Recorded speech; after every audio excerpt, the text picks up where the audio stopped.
Hello, Scorpio, Sun, Moon Rising, and Venus Signs. Kamusta kayo? Sana po ay nasa mabuti kayong kalagayan. Welcome back po sa Star Tarot. Kung bago kayo rito, welcome din kayo. Thank you sa inyong support. I truly appreciate it. God bless you all. Scorpio, paano mensahin ninyo po for the next 3 months po? By the way, yung messaging nito is for July, August, September. So, first card po ninyo ay letting go. Ayan. So, emotional release. Ngayon, ang gagawin ng iba sa inyo is Scorpio. Siguro marirealize na ninyo sa ngayon na it's time to purge. It's time to release. It's time to let go whatever it is, no, na mga bubog pa sa inyong damdamin ngayon, ano, na gawa ng inyong past relationships or past experiences na hindi masyadong maganda ang naging resulta, no? So you are about to let them go. You may be ready, no, to move forward, move on with your life. Kaya ngayon, magla-let go ka na, maglalakas ka na ng loob na i-release, no, kung ano man ang mga emotional na bubog pa, no, na nandiyan dyan sa dibdib ninyo. Bravery, yan, you are going to be brave na. You are going to activate your courage and inner strength for you to be able to do this letting go process. Kasi, totoo, Scorpio, it's easy said than done, ano? Ang pagla-let go talagang mahirap. It's challenging, no? Nagawin ang pag-release. Pero yan ang kailangan. Yan siguro ang nakikita din ninyo ngayon na dapat ninyong gawin para makapag-heal na kayo and you can totally move on. No? Kaya magpapaka-brave kayo, magpapakatatag kayo sa ngayon na makayanan ninyo ang prosesong ito. Self-love, ayan. So, this is what you are going to focus on sa ngayon. Kaya din siguro, isa pa yan na dahilan din, ano, ng pag-release ninyo ng kung ano man ang mga bagay-bagay na nandiyan dyan sa puso ninyo, sa dibdib ninyo. It's because also you're going to focus on loving yourself na. Kasi the longer you harbor, no, yung mga sama ng loob, mga emotional wounds, emotional baggages deep within you, you know, mas lalo kang nahihirapan, 'di ba? Mas lalong humahaba ang agony mo. Kaya ngayon, mas gusto mo nang mahalin ang sarili mo, mag-focus ka sa sarili mo, sa pag-aalaga, pagmamahal sa sarili mo. Kaya one step, no, or first step na gagawin nyo dito, linisin na ang lahat ng bagahe, lahat ng bubog pa na nandyan sa sarili ninyo, so that you can also focus on loving yourself. Wala na kayong iisipin pang iba na makakaapekto ang gagawin ninyo sa kung kanino man, you know, yung mga ganon, lalo-lalo na yung inyong past, no? Tignan natin kung ano pa ang ganap dito for Scorpio. We have Page of Wands. There is news coming in, and these are wonderful news na parating sa inyo that could be related to pagkakaperahan. Maaring mayroong magbubukas dito na opportunity for you to get a new job, an increase in pagkakakitaan, career or business opportunity na alam mo yun yung you are going to be very passionate about it. You're going to love whatever it is, no, that you love to do. So, ganyan ang mga giging ganap ngayon kay Scorpio. Wonderful news coming in. Something, no, na maaring pagkakitaan ninyo yan. Ten of Pentacles, this is wealth, no, this is beautiful kasi, kayamanan ito ng pamilya na maaaring paghahati-hatian dito. Maaaring may pag-uusap dito ng kung ano ang mamamana ninyo, or siguro nagdi-discuss na nga ang iba sa inyo dito na kung ano ang mga pamana sa inyo, Scorpio. This is also about family legacy, no, family inheritance.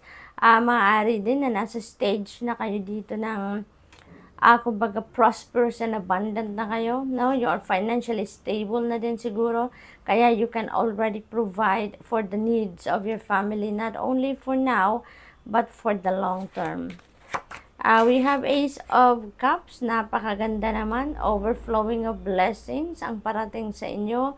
Ibig sabihin niya na kung ano, 'di ba? Kung yung ano ang ibibigay sa inyo ng universe, it's gonna come in abundance, no? It's gonna come lavishly kumbaga sa inyo. So napakaganda nito because yung process, ang promise ng Eight of Cups is kung ano yung needs ninyo that will be met, no? Kung anong kailangan ninyo sa ngayon, yun ang maaring ipadala sa inyo ng universe at this time. So, this is going to give you an overflowing of joy, an overflowing of happiness, yung gano'n. So, sobrang saya nito, no? Sobrang exciting ito para sa iyo. Kasi maaaring yan ay sabay-sabay dumating sa iba't ibang parte ng buhay ninyo, kung anong kailangan ninyo. Or it could be one at a time, no? Or it could be in only just areas of your life. Pero whatever it is na parating, whether that is pera, opportunities, relationship, love, no, whatever it is, you know, that is going to come in abundance. Five of Pentacles energy, maaaring ang iba sa inyo dito na nalulungkot, napapagod na sa inyong sitwasyon. Kasi maaaring ang pakiramdam ninyo dito, Scorpio, nagkukulang kayo sa pera or kulang kayo sa pera. Maaari din, may mga financial obligations kasi kayo sa ngayon. Merong mga kailangang bayaran, but then, maaaring wala kayong pera or hindi pa kompleto yung pera ninyo. So, maaaring ganun ang ganap dito for some of you. But you know what? Just hang in there. Keep your hope and faith alive. We have Ace of Cups. And maaaring yung blessing na parating na ito sa iyo ay maghahatid sa inyo ng financial blessings, no, na maaaring yun ang makatugon dito sa pangangailangan ninyo sa pera. We have Eight of Wands, wonderful news coming in, wonderful opportunities coming in. So, ang swerte talaga ninyo sa ngayon dahil matatanggal na din, ano, ang mga blockages, ang mga delays, no, sa mga inaasikaso ninyo, sa mga pinagkakaabalahan ninyo. Because this is a fast-moving energy, so magiging mabilis ang mga transactions na ngayon, magiging mabilis na yung mga pakikipag-usap or paghihintay ng kung anumang resulta or whatsoever, no, na ginagawa ninyo.